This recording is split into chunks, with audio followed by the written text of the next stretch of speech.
Opisyal na mga pare ko, Jimmy Butler sa Bay Area na. Ayon mismo yan dito sa report ng NBA Insider. Kapalit sa trade na yan, itong si Andrew Wiggins, Kyle Anderson at ang protected first round pick ng Warriors. Sulit ang pag-aantay ng Warriors fan. Sa wakas, natuloy din ang plano nitong Warriors na kumuha ng co-star player nitong si Kerriot Green dahil seryosong araw talaga ang Warriors na makipag-compete para sa panglima nilang titulo ngayon. 121 million 2 years max contract ang nabigay ng Warriors dito kay Butler. Ito yung third major blockbuster trade na nangyari ngayong 2025 and as usual, itong pinaka pinag-uusapan at gumulat sa buong NBA world ang trade ni Luka sa Lakers at Davis naman sa Dallas. At itong San Antonio Spurs naman mga pare ko, in-acquire itong veteran guard na si De'Aaron Fox mula sa Sacramento Kings. Mas priority nga ngayon ng Spurs na makuha ang veteran guard na to at subukang i-combine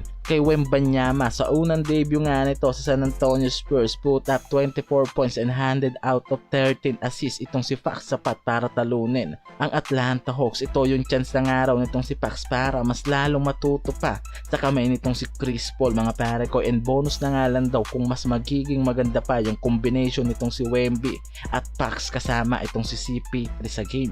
Grabe yung panimula ng trade deadline na to mga pare ko, nagpapalit uniforme na yung mga star player ngayon mula dito kay Luka na ngayon nga nasa Los Angeles Lakers para paghandaan yung mga magiging laban nito sa Lakers. At mukhang masaya rin itong si AD kasama yung bago niyang tandem sa Dallas na si Kyrie Irving mga pare ko. So balik nga tayo dito sa GSW. After nga ng banayad na kampanya ng mga to this season ay malaki talaga ang pangangailangan nga raw ng mga to ng isang co-star player na maiko-combine dito sa husay ni Steph Curry. At ngayon nga ang tanong na nga lang daw ng marami ay kung magiging epektibo itong kombinasyon ni Curry at Butler sa GSW at sapat nga ba yan para bitawan nila itong si Andrew Wiggins, PJ Tucker at Kyle Anderson.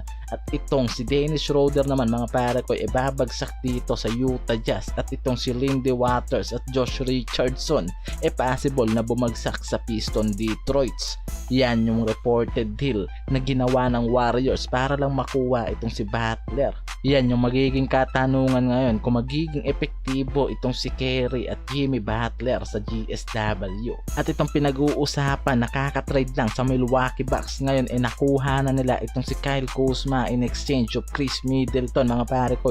Hindi na rin masama, lalo't aprobadong araw yan dito kay The Greek Freak at pabor naman na makuha nila itong si Kuzma para maging dynamic scorer nitong Bucks ngayon. Medyo masakit para sa Bucks na bitawan itong long-term player nilang si Chris Middleton, lalo't almost 13 years na naglalaro nga ito sa team ng Milwaukee Bucks. Pero yan lang kasi ang nakikita rin ng Bucks na makakatulong sa kanila para mas palakasin pa ang kanilang roster ngayon. Lalo't isang elite scorer nga yung hinahanap ng mga to na nakita nila dito mismo kay Kyle Kuzma. Ito yung unang trade mga pare ko na ginawa nitong Bucks para sa trade deadline at nagdesisyon itong si Kyle Kuzma na magbawas ng kanyang bonus contract para lang matuloy siya sa trade na yan sa Bucks. So malaking tulong ang ginawa na yan ni Kuzma para mapanatili sa ilalim ng second apron ang salary cap ng Milwaukee Bucks.